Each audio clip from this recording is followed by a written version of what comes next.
بسم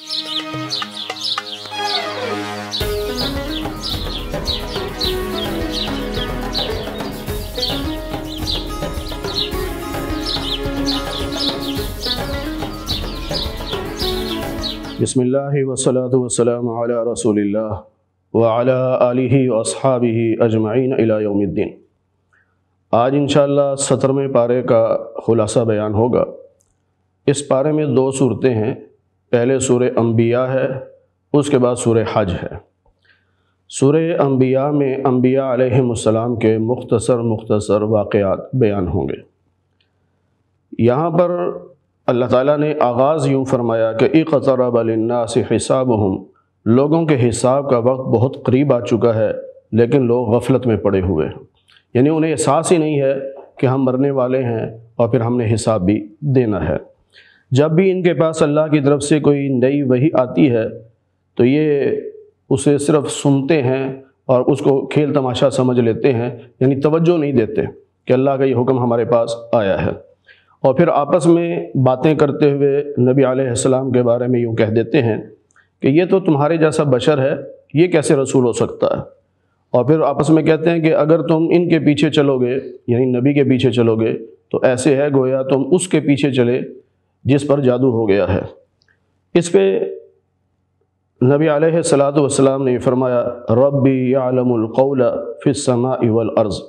میرا رب زمین و آسمان کی ہر بات کو جانتا ہے، وہ سنتا ہے، ہر بات اللہ کے علم میں ہے۔ پھر 14ویں پارے میں ایک آیت گزری تھی، وہی آیت یہاں دوبارہ ہے کہ آپ سے پہلے جتنے رسول ہم نے بھیجے وہ سب کے سب مرد تھے، ہم ان کی طرف وحی بھیجتے تھے،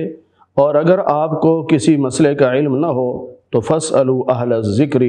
علماء سے یہ مسئلہ پوچھ لیا کرو، یعنی علماء سے پوچھ کے چلو، یا مفتی حضرات سے مسئلہ پوچھو، خود اس پہ اپنی رائے نہیں دینی۔ پھر اللہ تعالیٰ فرماتے ہیں کہ ہم نے کوئی نبی ایسا نہیں بنایا تھا کہ جو کھانا نہ کھاتا ہو اور یا جو ہمیشہ دنیا میں رہا ہو۔ ظاہر ہے ہر نبی بشر ہے، تو بشر کھانا بھی کھاتا ہے اور اس پہ موت بھی آتی ہے، تو انبیاء پہ بھی موت آئی۔ پھر اس کے بعد جب ان کو قبروں میں دفنا دیا گیا تو جس کو برزخی قبر کہتے ہیں، یعنی موت کے بعد کا جو زمانہ ہے قیامت تک کا، اس میں اللہ نے انہیں پھر زندگی عطا فرمائی ہے، جس کو نبی پاک صلی اللہ علیہ وسلم نے یوں فرمایا الانبیاء احیاء فی قبورہم یصلون، کہ تمام انبیاء اپنی اپنی قبروں میں زندہ ہیں اور وہ نماز بھی پڑھتے ہیں۔ پھر اللہ تعالیٰ نے فرمایا کہ جن کو ہم نے ہلاک کیا، یعنی جن پر اللہ کا عذاب آیا، اور جب عذاب آیا اس وقت وہ چیخنے چلانے لگے، بھاگنے دوڑنے لگے، پہلے تو مانتے نہیں تھے، تو اللہ نے فرمایا کہ اب چیخو چلاؤ مت، اب تو اللہ کی پکڑ میں آؤ گے۔ اور اب انہوں نے خود بھی کہنا شروع کر دیا کہ بے شک ہم ہی ظالم تھے کہ ہم نے اللہ اور اس کے رسول کی بات کو نہیں مانا۔ پھر اللہ فرماتے ہیں کہ ہم ایسا کرتے ہیں کہ دنیا میں کفر عروج پکڑتا ہے، پھر ہم کسی نبی کو بھیجتے ہیں، وہ نبی حق کی بات جب کرتا ہے تو گویا باطل کے سر پہ ایک چیز ماری جاتی ہے اور اس کا بھیجا باہر نکال دیا جاتا ہے، یعنی کفر کو ہم یوں پھر شکست دیتے ہیں کہ حق کے ذریعے سے اس کے سر پر مارا جاتا ہے۔ اللہ فرماتے ہیں کہ جو فرشتے ہیں، اللہ کی مخلوق ہے، وہ اللہ کے عبادت کرنے میں تکبر نہیں کرتے اور نہ وہ تھکتے ہیں، ہر وقت رات دن وہ اللہ کی تعریف کرتے ہیں، اللہ کی حمد و ثنا کرتے ہیں۔ فرمایا کہ اگر اللہ کے علاوہ کوئی اور خدا ہوتا تو زمین و آسمان میں فساد کھڑا ہو جاتا، ظاہری بات ہے دونوں اپنا زور لگاتے تو زمین و آسمان کا نظام نہ چل سکتا، اور اللہ سے کوئی پوچھنے والا نہیں ہے کہ آپ یہ کیا کر رہے ہیں، لیکن ساری مخلوق سے سوال کیا جائے گا۔ پھر اللہ تعالیٰ نے فرمایا کہ ہم نے آپ سے پہلے جتنے رسول بھیجے ان سب پر وہی بھیجی کہ اللہ کے سوا کوئی معبود نہیں، لہٰذا اللہ کی عبادت کرو، اور یہی پیغام نبیوں نے اپنی اپنی قوم کو دیا۔ پھر اللہ فرماتے ہیں کیا کافروں نے یہ دیکھا نہیں ہے کہ زمین و آسمان بند پڑے تھے، یعنی اللہ نے جب بنایا اس کے بعد یہ بند پڑے تھے، پھر اللہ نے ان کو کھولا۔ بند پڑے کا مطلب یہ تھا کہ آسمان سے بارش نہیں برستی تھی، زمین سے فصل نہیں ہوتی تھی۔ پھر جب اللہ تعالیٰ نے انسان کو بنایا اور زمین پہ بھیجا تو جتنی ضرورت ہوتی تھی اللہ اس حساب سے بارشیں برسا کے رزق کا انتظام کر دیتا۔ اب بھی اللہ تعالیٰ ایسے ہی فرماتے ہیں کہ جتنی ضرورت ہوتی ہے اس حساب سے بارشیں برستی ہیں اور اسی حساب سے رزق پیدا ہوتا ہے۔ کبھی ایسا ہوتا ہے کہ بے موسمی بارشیں ہو رہی ہیں اور رزق اتنا نہیں ہو رہا جتنا ہماری ضرورت ہے، وہ ہمارے گناہوں کی وجہ سے ہوتا ہے۔ اگر ہم توبہ کر لیں اور اللہ کی فرما برداری میں آ جائیں تو اللہ تعالیٰ بر وقت بارشیں برسائیں گے اور رزق میں بھی برکت عطا کریں گے۔ اللہ فرماتے ہیں کہ ہم نے پانی کو ہر چیز کی زندگی بنایا ہے، پانی سے ہر چیز زندہ ہے۔ پھر فرمایا کہ کوئی بشر ایسا نہیں کہ جو دنیا میں ہمیشہ رہے، بلکہ سب پہ موت آنی ہے۔ کل نفس ذائقۃ الموت، ہر ایک نے موت کا ذائقہ چکھنا ہے۔ پھر ہم امتحان لیتے ہیں دنیا میں شر اور خیر کے ذریعے سے، یعنی کسی کے حالات خراب ہوتے ہیں، یہ بھی امتحان ہے، کسی کے حالات بہت اچھے ہوتے ہیں، یہ بھی امتحان ہوتا ہے کہ اللہ تعالیٰ دیکھنا چاہتے ہیں کہ میرا بندہ جو ہے وہ مشکل حالات میں صبر سے کام لیتا ہے یا شکوے شکایت کرتا ہے، اور اچھے حالات میں وہ میرا شکر ادا کرتا ہے یا تکبر کرتا ہے۔ یہ امتحان ہے۔ خلق الانسان من عجل، اللہ فرماتے ہیں انسان کی فطرت یہ ہے کہ وہ جلد باز ہے، اللہ نے اس کے مزاج میں یہ بات رکھی ہے۔ پھر اللہ تعالیٰ فرماتے ہیں کہ ہم نے ان لوگوں کو اور ان کے آباء و اجداد کو دنیا میں فائدہ پہنچایا، یعنی ان کو رزق دیا، تو یہ اترانے لگ گئے، انہوں نے سمجھا کہ ہمارا اپنا کمال ہے۔ لیکن ان کو یہ سمجھ نہیں آ رہی کہ جو زمین ان کے پاس ہے وہ آہستہ آہستہ اللہ تعالیٰ اس کو کم کرتا جا رہا ہے، یعنی مسلمان اس پہ قابض ہوتے جا رہے ہیں، مسلمان بڑھتے جا رہے ہیں، تو کفر کی زمین کم ہوتی چلی جا رہی ہے۔ پھر اللہ تعالیٰ فرماتے ہیں کہ قیامت کے دن نیک اعمال کا وزن کیا جائے گا، کسی پہ ظلم نہیں کیا جائے گا۔ اگر کوئی ایک رائی کے دانے کے برابر بھی کوئی نیکی ہوگی ہم اس کو لے آئیں گے، اگر برائی ہوگی تو اس کو بھی ہم سامنے لے آئیں گے، اور ہم حساب لینے کے لیے کافی ہیں۔ پھر اللہ فرماتے ہیں کہ ہم نے موسیٰ اور ہارون کو تورات عطا کی جو فرقان تھی اور روشن تھی اور متقیوں کے لیے وہ نصیحت تھی۔ اسی طرح پھر اللہ فرماتے ہیں کہ ہم نے ابراہیم علیہ السلام کو رشد و ہدایت عطا فرمائی، اور ابراہیم علیہ السلام نے اپنے والد سے اور اپنی قوم سے پوچھا کہ یہ جو بت ہیں جن کی مورتیاں بنا کر آپ لوگ مجاور بن کے بیٹھے ہوئے ہیں، ان کی کیا حقیقت ہے؟ انہوں نے کہا جی ہمیں تو پتہ نہیں، باپ دادا ایسے کرتے تھے لہٰذا ہم بھی ان کی عبادت کرتے ہیں۔ تو اس پر ابراہیم علیہ السلام نے فرمایا کہ آپ بھی اور آپ کے باپ دادا بھی گمراہ ہیں۔ پھر انہوں نے کہا کہ اچھا آپ کیا دین لے کے آئے ہیں؟ تو آپ نے بتایا کہ ایک اللہ کی عبادت کرو جو تمہارا رب ہے، آسمان و زمینوں کا رب بھی وہی ہے، اور میں خود اسی کی گواہی دیتا ہوں۔ پھر آپ نے ایک دن دل میں یہ بات کہی کہ میں ان کے بتوں کے ساتھ ایک دن ایسا کھیل کھیلوں گا، ایسا تماشا بناؤں گا کہ ان کو سوچنے پر مجبور کر دوں گا۔ پھر ایسا ہی ہوا کہ وہ لوگ جو تھے اپنے میلے پہ گئے ہوئے تھے، تو ابراہیم علیہ السلام ان کے بت خانے میں آئے، ان کے بتوں کو توڑا، اور جو بڑا بت تھا اس کے کندھے پہ وہ ہتھوڑا رکھ دیا تاکہ یہ اس سے آگے پوچھیں۔ آپ کام کر کے چلے گئے۔ لوگ جب میلے سے واپس آئے تو آ کر کہنے لگے کہ یہ ہمارے بتوں کے ساتھ کس نے ایسا کیا ہے، ہمارے خداؤں کے ساتھ کس نے ایسا کیا؟ تو کسی نے کہا کہ جی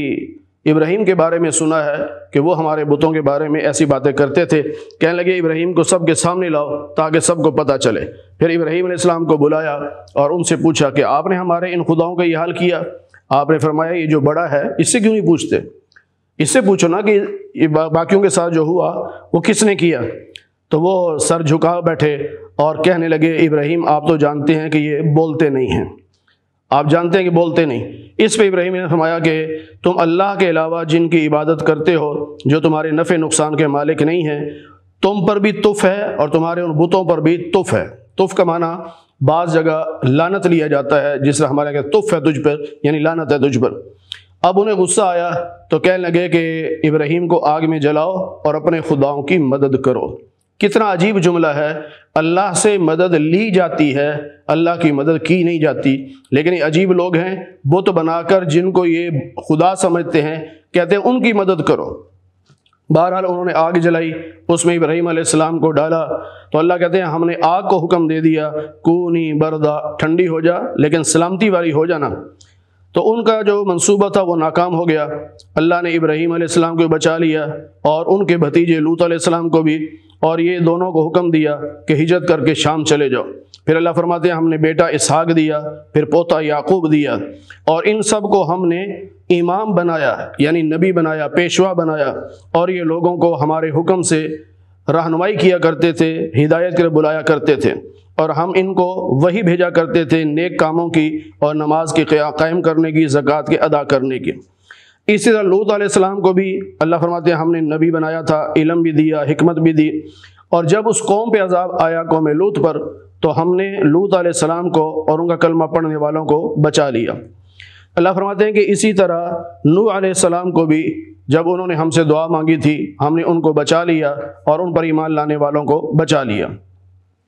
اللہ فرماتے ہیں کہ داؤد اور سلیمان، ان دونوں نبیوں کا واقعہ بھی سن لو۔ یہ دونوں باپ بیٹا تھے، ایک کھیتی کے بارے میں فیصلہ کر رہے تھے کہ جب ایک قوم کی یعنی ایک آدمی کی بکریوں نے رات کے وقت میں کسی کی فصل کو اجاڑ دیا تھا،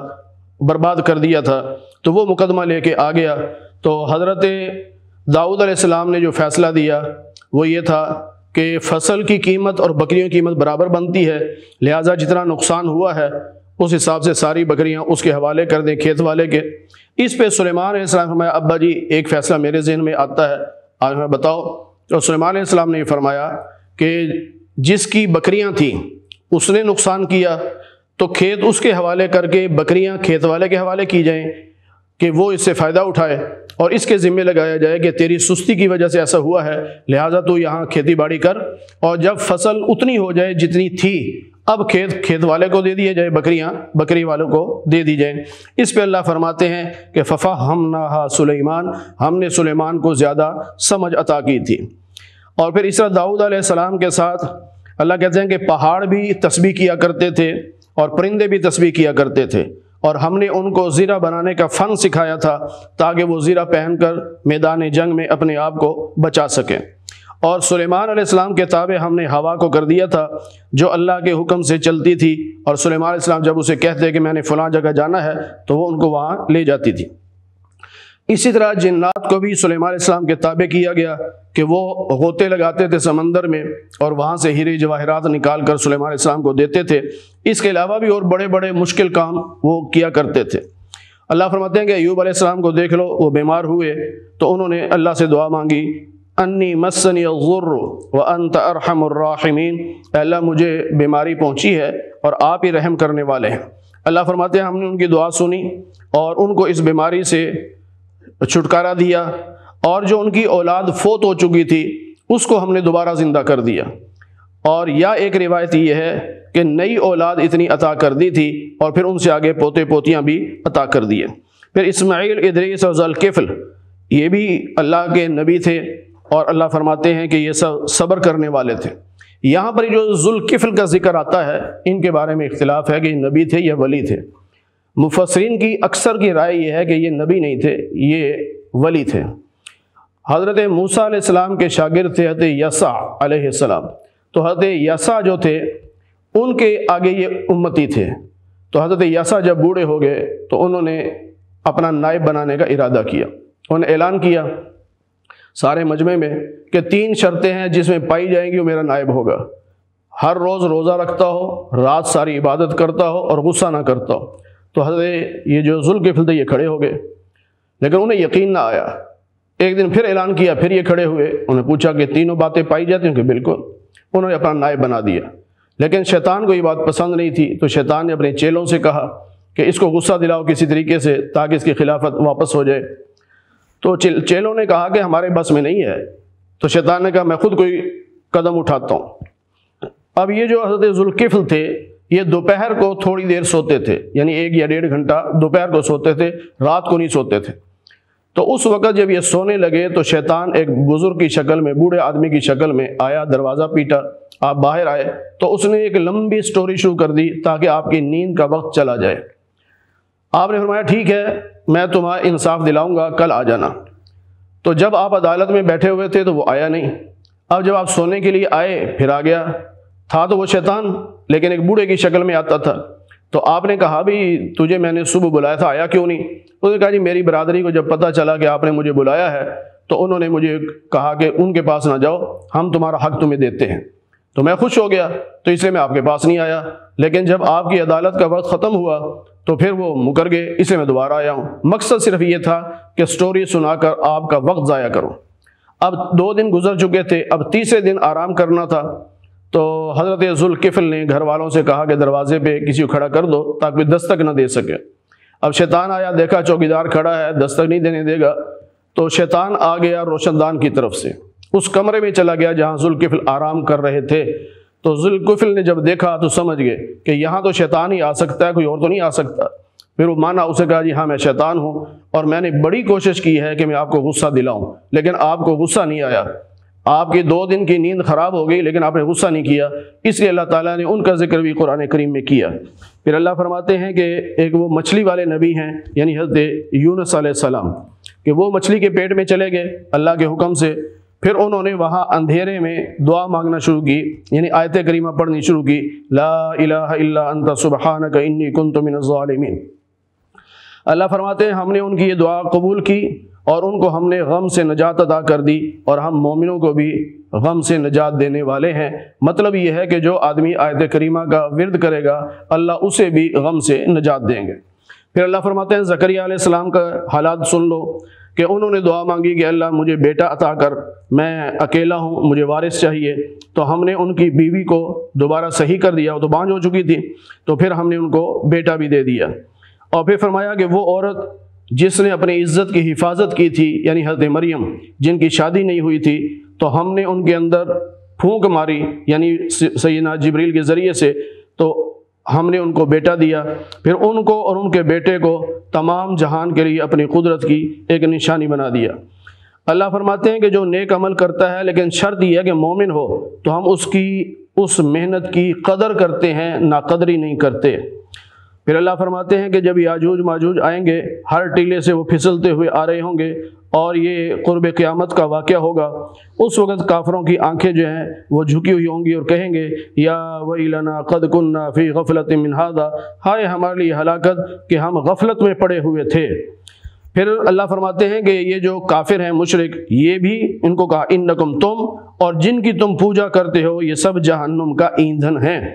اس پہ مشرکین مکہ بڑے خوش ہوئے، ان کا جی لوگ تو عیسیٰ علیہ السلام کی بھی پوجا کرتے ہیں، تو اس کا مطلب ہے کہ عیسیٰ علیہ السلام بھی جہنم میں جائیں گے۔ اس پہ اللہ تعالیٰ نے فرمایا کہ نہیں، ان الذین سبقت لہم من الحسنی،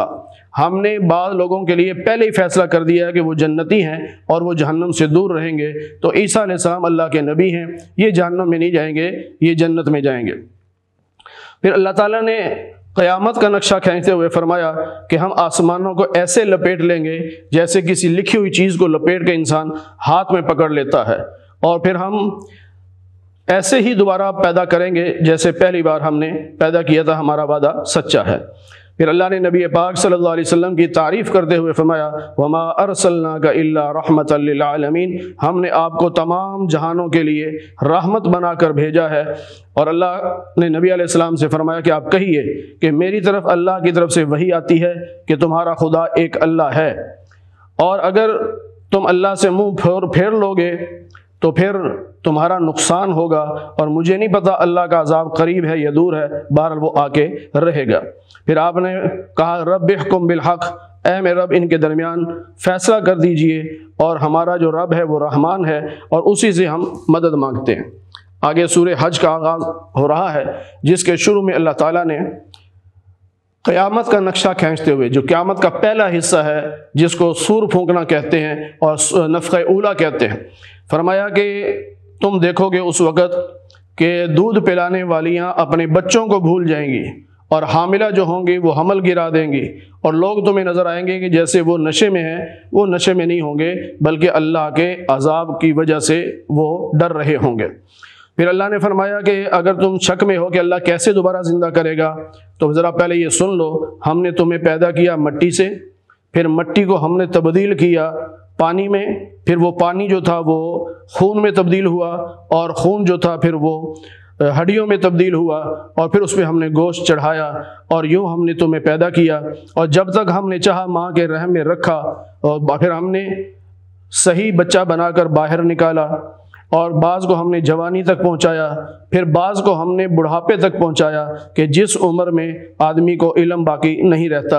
اسی طرح مردہ زمین کو بھی ہم پانی کے ذریعے سے زندہ کرتے ہیں۔ یہ تمہارے سمجھانے کے لیے ہے کہ جو اللہ یہ سارے کام کرتا ہے وہ تمہیں بھی دوبارہ زندہ کر سکتا ہے۔ پھر اللہ تعالیٰ نے انسان کے مزاج کے بارے میں فرمایا کہ بعض لوگ ایسے ہیں جو عبادت کرتے ہیں لیکن ایک کنارے پہ کھڑے ہیں۔ کنارے کا مطلب یہ ہے کہ عبادت کے ذریعے آگے جائیں یا پیچھے ہٹیں۔ تو اللہ کہتے ہیں کہ اگر ان کو خیر مل جائے، یعنی عبادت کر رہے ہیں اور اس کی وجہ سے اللہ تعالیٰ کی طرف سے کوئی انعام مل گیا تو پھر تو عبادت پر قائم رہتے ہیں، اور اگر کوئی انعام نہ ملے تو پھر یہ پھر جاتے ہیں، یعنی عبادت ہی چھوڑ دیتے ہیں، تو یہ دنیا اور آخرت میں اپنا نقصان کر رہے ہیں۔ پھر فرمایا کہ جو شخص یہ سمجھتا ہے کہ اللہ تعالیٰ اپنے نبی کی مدد نہیں کرے گا تو اسے چاہیے کہ وہ آسمان پہ کوئی رسی باندھ لے، یعنی جسے غصہ آتا ہے نبی علیہ السلام کی رسالت پر، وہ آسمان میں رسی باندھ لے اور اس کے ساتھ لٹک جائے اور پھر رسی کو اوپر سے کاٹ دے۔ اب وہ دھڑام سے جب نیچے گرے گا تو اس کا سارا غصہ جاتا رہے گا۔ اللہ فرماتے ہیں کہ ایمان والے ہوں، چاہے یہودی ہوں، چاہے صابی ہوں، چاہے عیسائی ہوں، چاہے مجوسی ہوں، چاہے مشرک ہوں، اللہ تعالیٰ سب کے درمیان قیامت کے دن فیصلہ کرے گا۔ اور تم نے دیکھا ہے کہ اللہ کو ہر چیز سجدہ کرتی ہے، آسمانوں کی مخلوق بھی، زمین کی مخلوق بھی، سورج چاند ستارے بھی، پہاڑ بھی، درخت بھی، اور بہت سارے جاندار بھی، اور بہت سارے انسان بھی، اور اسی طرح بعض ایسے ہیں کہ جو اللہ کا ذکر نہیں کرتے، ان کے لیے عذاب ہے۔ پھر اللہ فرماتے ہیں کہ اللہ جس کو ذلیل کرنے پہ آئے اسے کوئی عزت نہیں دے سکتا۔ اللہ فرماتے ہیں کہ ہادان خصمان، یہ دو گروہ ہیں، یعنی ایک کافروں کا اور ایک مسلمانوں کا، اور یہ رب کے بارے میں جھگڑ رہے ہیں۔ تو جو کافر ہیں ان کو لباس پہنایا جائے گا آگ کا، اور ان کے سروں پر تیز گرم پانی ڈالا جائے گا، اور ان کا جسم اور ان کی جلد یہ جل جائے گی، اور پھر وہاں پر لوہے کے ہتھوڑے ہوں گے، ان سے ان کو مارا جائے گا، اور جب بھی یہ جہنم سے نکلنے کا ارادہ کریں گے ان کو جہنم ہی میں دھکیل دیا جائے گا۔ لیکن جو ایمان والے ہوں گے اللہ فرماتے ہیں وہ جنت میں داخل ہوں گے، انہیں سونے کے کنگن پہنائے جائیں گے، موتیوں کے کنگن پہنائے جائیں گے، اور ان کو ریشم کا لباس پہنایا جائے گا۔ تو جو لوگ کافر ہیں، اللہ کے راستے سے لوگوں کو روکتے ہیں اور مسجد حرام سے لوگوں کو روکتے ہیں، حالانکہ مسجد حرام تمام مسلمانوں کے لیے برابر ہے، یعنی سب کا حق اس پہ برابر ہے۔ پھر اللہ تعالیٰ نے ابراہیم علیہ السلام سے فرمایا کہ جب ابراہیم علیہ السلام نے بیت اللہ تعمیر کر لیا تو اللہ نے فرمایا کہ میرے ساتھ شرک نہ کرنا اور میرے اس گھر کو صاف رکھنا، طواف کرنے والوں کے لیے، نماز پڑھنے والوں کے لیے، رکوع سجدہ کرنے والوں کے لیے۔ اللہ نے حکم دیا وَأَذِّن فِي النَّاسِ بِالْحَجِّ، لوگوں میں آپ حج کا اعلان کر دیں۔ تو ابراہیم علیہ السلام بڑے حیران ہوئے کہ یا اللہ یہاں تو کوئی بندہ ہی نہیں ہے تو میری آواز کون سنے گا؟ تو اللہ نے فرمایا کہ آواز لگانا آپ کا کام ہے اور لوگوں تک آواز کا پہنچانا یہ ہمارا کام ہے۔ اور اللہ نے پہلے ہی بتا دیا کہ آپ کی اس آواز پر جو لبیک کہیں گے بڑی دور دور سے لمبے سفر کر کے آئیں گے، اتنا لمبا سفر ہوگا کہ ان کی جو سواریاں ہیں یعنی اونٹنیاں وغیرہ وہ بھی کمزور پڑ جائیں گی۔ پھر اللہ تعالیٰ نے وہاں مکہ میں جو حج کے دنوں میں کچھ ارکان ادا کیے جاتے ہیں ان کا بھی ذکر کیا، اور ساتھ ساتھ یہ بتایا کہ جو اللہ کی نشانیاں ہیں ان کی تعظیم کرنی ہے، ان کا ادب و احترام کرنا ہے۔ پھر اللہ نے قربانی کا ذکر کیا کہ ہر قوم میں ہم نے قربانی فرض کی تھی، اور مسلمانوں پر بھی اللہ نے قربانی رکھی۔ تو فرمایا کہ جب یہ جانور کو ذبح کرتے ہیں تو نہ تو اس کا گوشت اللہ تک پہنچتا ہے نہ اس کا خون پہنچتا ہے، یعنی تم جانور ذبح کرتے ہو تو جانور تو یہیں رہ جاتا ہے، گوشت بھی یہیں ہے، اس کا خون بھی یہیں ہے، پھر اللہ تک کیا پہنچتا ہے؟ فرمایا تمہارا تقوی، یعنی تمہارا اخلاص اللہ تک پہنچتا ہے کہ تم نے کس کیفیت کے ساتھ یہ قربانی کی تھی۔ پھر اللہ تعالیٰ فرماتے ہیں کہ جن لوگوں پر ظلم ہوا، یعنی مکہ میں تھے صحابہ، بڑا ظلم ہوا تھا ان پر، انہوں نے بڑا برداشت کیا تھا، تو اللہ کہتے ہیں ہم نے ان کو اجازت دے دی کہ اب تم بدلہ لے سکتے ہو، یعنی اب جہاد کر سکتے ہو۔ 13 سالہ مکی دور میں صرف یہ تھا کہ ظلم و ستم کو برداشت کرتے رہو، آگے سے جواب نہیں دینا، لیکن مدینہ میں جب آئے تو پھر اللہ تعالیٰ نے یہ آیت نازل فرمائی کہ اب ہم نے اجازت دے دی ہے کہ اب تم بدلہ لے سکتے ہو، یعنی جہاد کر سکتے ہو۔ پھر فرمایا کہ کیا قصور تھا ان صحابہ کا جن کو لوگوں نے ستایا، گھروں سے نکال دیا، بات صرف اتنی تھی وہ کہتے تھے ربنا اللہ، ہمارا رب اللہ ہے، جبکہ مکہ والے یہ کہتے تھے کہ یہ 360 جو بت ہیں یہ ہمارے رب ہیں، تو اللہ کہتے تھے کہ نہیں، صحابہ نے یہ کہا کہ ربنا اللہ، ہمارا رب اللہ ہے، تو اس کی وجہ سے انہوں نے صحابہ پر بڑا ظلم کیا۔ پھر اللہ فرماتے ہیں کہ اگر ہم نے جہاد کا حکم نہ دیا ہوتا، یعنی بعض مومنوں کے ذریعے سے کفر کی طاقت کو توڑا نہ ہوتا تو آج عبادت گاہیں محفوظ نہ رہتی، نہ یہودیوں کی عبادت، نہ عیسائیوں کی عبادت گاہ، اور نہ مسجدیں محفوظ رہتی۔ پھر اللہ جس کی چاہتا ہے اس کی مدد کرتا ہے۔ پھر اللہ تعالیٰ نے بتایا کہ بہت سارے لوگ ایسے تھے جن کو ہم نے زمین میں ٹھکانہ دیا، انہوں نے نماز کی پابندی کی، زکوٰۃ ادا کی، امر بالمعروف نہی عن المنکر کیا۔ اور آپ سے پہلے بھی لوگوں نے انبیاء کو جھٹلایا، جیسے قوم نوح، قوم عاد، قوم سمود، قوم ابراہیم، قوم لوط، اصحاب مدین اور موسیٰ علیہ السلام کی قوم۔ اللہ کہتے ہیں ان کافروں کو پہلے میں نے مہلت دی، جب یہ باز نہیں آئے تو پھر میں نے ان کو پکڑا، تو آپ نے دیکھا پھر میرا پکڑنا کیسا تھا۔ پھر اللہ تعالیٰ نے فرمایا کہ آپ یہ اعلان کیجئے، یا ایھا الناس، اے لوگو، انما انا لکم نذیر مبین، میں تمہارے لیے نذیر یعنی رسول بن کے آیا ہوں اور واضح طور پہ تمہیں جہنم کے عذاب سے ڈراتا ہوں۔ فرمایا جو ایمان والے ہیں ان کو اللہ ان کی بخشش بھی کرے گا، عزت والا رزق یعنی جنت کی نعمتیں عطا کرے گا۔ اور اللہ فرماتے ہیں کہ جب بھی ہم نے آپ سے پہلے کوئی رسول یا نبی بھیجا تو جب ان پر وحی آتی تھی اور وہ وحی آگے بتاتے تھے تو شیطان جو ہے وہ لوگوں کے دلوں میں وسوسے ڈالتا تھا، یعنی اعتراضات ڈالتا تھا۔ پھر اللہ فرماتے ہیں کہ ہم ان اعتراضات کو ختم کر دیا کرتے تھے۔ پھر اللہ تعالیٰ نے فرمایا کہ جن لوگوں نے یعنی الملک یومئذ للہ کہ قیامت کے دن بادشاہ صرف اور صرف اللہ کی ہوگی، اللہ ہی فیصلہ فرمائیں گے، تو ایمان والوں کو جنت میں اور کافروں کو جہنم میں بھیجیں گے۔ 24ویں پارے میں بھی اس کا ذکر آئے گا کہ قیامت کے دن جب دوسرا سور پھونکا جائے گا تو سب کے سب جب میدان محشر میں جمع ہوں گے، اس وقت اللہ پوچھیں گے لمن الملک اليوم، بتاؤ آج کس کی بادشاہت ہے۔ پھر بعض روایات میں یہ ہے کہ سب بولیں گے اللہ، کہ آج بادشاہت اللہ کی ہے، اور بعض روایات میں یہ ہے کہ سب شرم کے مارے چپ ہوں گے، کوئی بول نہیں سکے گا۔ اللہ خود فرمائیں گے للہ الواحد القہار، اس اللہ کی حکومت ہے جو اکیلا ہے اور طاقتور ہے۔ پھر اللہ تعالیٰ نے فرمایا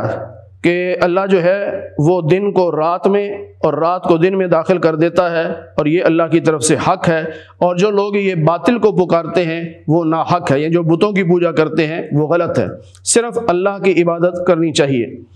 پھر اللہ تعالیٰ نے فرمایا کہ تم نے دیکھا اللہ نے تمہارے لیے زمین کو مسخر کیا، کشتیوں کو مسخر کیا جو دریاؤں میں چلتی ہیں، یہ اللہ کے حکم سے چلتی ہیں، اور آسمان جو رکا ہوا ہے کہ زمین پہ گرتا نہیں، یہ بھی اللہ کے حکم سے ہے۔ اللہ اپنے بندوں پر بڑا شفیق اور مہربان ہے، وہ اللہ ہی تو ہے جس نے تمہیں زندگی دی، پھر وہ تمہیں موت دے گا، پھر وہ تمہیں زندہ کرے گا، لیکن انسان بڑا ہی ناشکرا ہے۔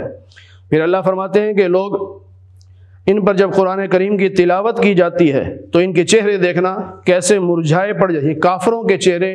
قرآن نہیں سن سکتے۔ اور معاف کیجئے گا، آج ہمارے بعض مسلمان بھی ایسے ہیں جن کے سامنے قرآن کی تلاوت کی جائے انہیں اچھا نہیں لگتا، لیکن ان کے سامنے قوالی کی جائے تو بڑے خوش ہوتے ہیں،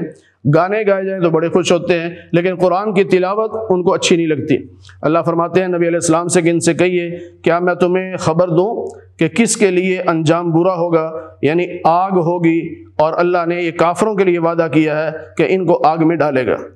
17ویں پارے کے آخری رکوع میں اللہ تعالیٰ نے بتوں کی مذمت کرتے ہوئے پھر فرمایا کہ تمہیں مثال دے کے ایک بات بتاتا ہوں کہ اللہ کے علاوہ جن بتوں کی تم پوجا کرتے ہو